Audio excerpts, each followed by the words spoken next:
Welcome back to the second hour of Gesundheit with Jacobus. Here again is your host, Jacobus Hollowine. And thank you so much. With me in the studio today is Chuck Martel, making sure that we all sound peachy and that we all behave, else he'll just turn down the volume. And then we are out of luck. And my other guest in the studio is Saharadevi, who is a Bozeman native, I should say. You've been in Bozeman long enough, but you're a regular in Bozeman. I know you have. I've known you in Bozeman for a long time, but you have traveled the world, and great experiences have brought you to write a book, and it's called Evolution Revolution. It is the first peaceful revolution in the world. And every time we hear the word peace, we think about political views. But this book is for everybody, every individual. From the moment we're born, we start with a clean slate. And that is what Sahara talks about in the book.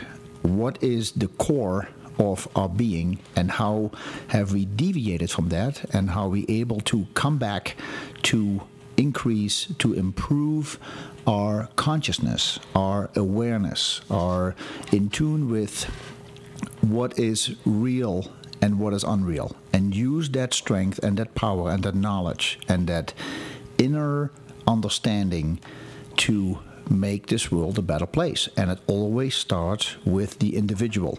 So you look at yourself, and when you read this book, you'll see a lot of words. You'll read tons of words. Every chapter, it's 108 pages, and she'll explain why that is, of inspiring reading. So, and practical applications as well. There's some homework in the booklet. And she'll explain that as well. So, Sahara, thanks for being here today. Thanks for having me, Jacobus. All right, you're welcome. So I would like to correct a couple of things right now. Oh, my goodness. First of all, let me take notes so I don't make that same mistake. There's nothing political about this. That's what I said. So you have to shut all that off. It's entirely personal. It's entirely personal, and it's universal. And you said something about improving consciousness. There is no improving of consciousness. Consciousness is. What can be improved is our awareness of the fact that we are essentially consciousness with a capital C. And this is done by beginning to separate ourselves from the misidentification, the false identity of what we believe ourselves to be. Mm-hmm. We believe ourselves to be whatever it is, these personalities, these however scintillating or boring. We believe ourselves to be our relationships. I'm so-and-so's wife, husband, mother, daughter, what have you. We believe ourselves to be the intellect. I have achieved this, that, and the other in terms of scholarly learning. Mm-hmm. We believe ourselves to be our bank accounts, our positions. I mean, people identify with their breasts.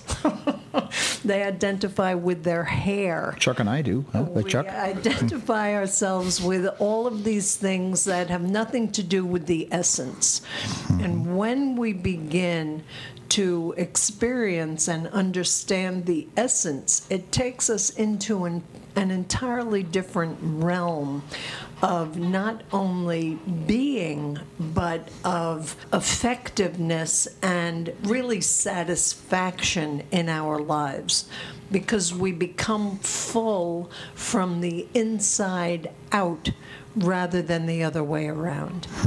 I think that people get into a lot of trouble trying to cram things into themselves in order to make them happy. So we eat, we drink, or drug, or sex or whatever it is, we try and put things in to fill ourselves up. It never works. It never works because that's not where the fullness comes from. Mm-hmm. So once we understand that the fullness comes from inside and understand that the fullness already exists, we can relax into that and then act out of that.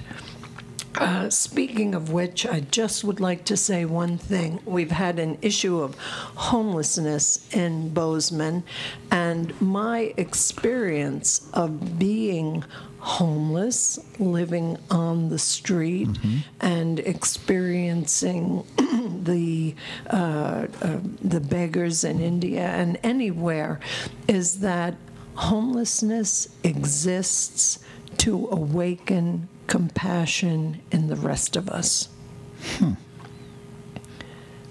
That's how do you I try to understand that because I have talked to homeless people, and it seems that their issue is not that they're really homeless, but it is a state of mind in their own consciousness that that's what they want to be. They couldn't, if I tell them there is work available, you could do this, and they said, well, no.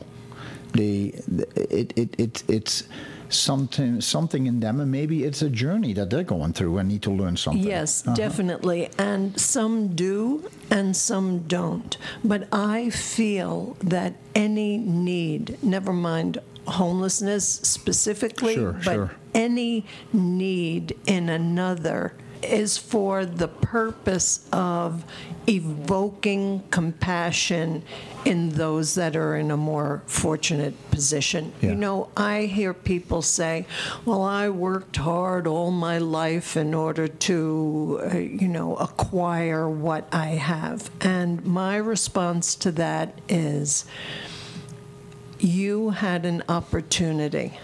If the opportunity hadn't occurred, you would not have been able to grab it and then do whatever you did with it. I was very interested to hear Steve Jobs speak about 3 different opportunities or situations that occurred in his life that propelled him into the place where he is, and he acknowledges. And anybody in a certain position with enough awareness will acknowledge that without the opportunity that arose, given to them, they would not have taken that next step and been brought to that place. So this is a very important point to understand, that we don't have the control that we imagine we have in our lives. First of all, there are circumstances, there is programming that occurs through education, through society, and there's cause and effect. But very often, and according to one particular worldview, the cause occurs because the effect is meant to be.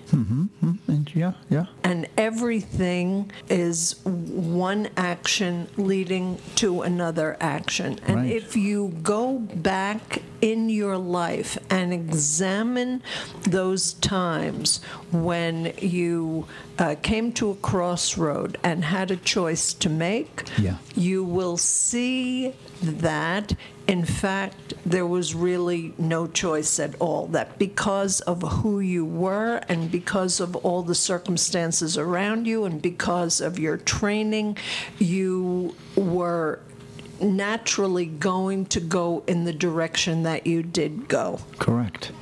There is no wrong in that. Things develop, and we have choices to make in life, and we follow the choices. But the choice is actually an illusion. We have apparent choice. Correct. There are apparent choices, but the way we have been created and educated and trained, and given the situation that exists in that moment, while there is the appearance of a choice, everything about us is going to move us toward the choice that we make. Correct. So we are more at effect of the world around us than we imagine.